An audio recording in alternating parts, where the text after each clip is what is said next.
ఎవరిని చూస్తున్నావు? ఎటువైపు చూస్తున్నావు? ఏం చూస్తున్నావు? ఎలా చూస్తున్నావు? ఎందుకు చూస్తున్నావు? ఈ ప్రశ్నలకు నువ్వు జవాబు ఇచ్చుకుంటే నీ జీవితంలో చాలా మార్పు వస్తుంది.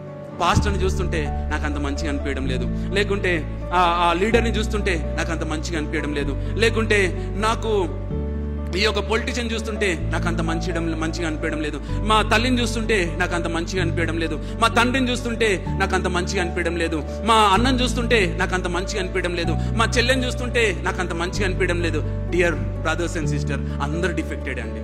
ఎవరిని చూసినా కూడా నీ గమ్యాన్ని, నీ ఆత్మీయ జీవితాన్ని, నీ ప్రార్థన జీవితాన్ని, నీ యొక్క దేవుడు నీకు ఇచ్చినటువంటి ఆ రక్షణ అనుభవాన్ని కోల్పోయే అవకాశాలు ఉంటాయి. You should see only Jesus. యేసయ్యను మాత్రమే చూడాలి. ఆయనలో పర్ఫెక్షన్ ఉంది. ఆయన వంటి వారు ఎవరు కూడా లేరండి.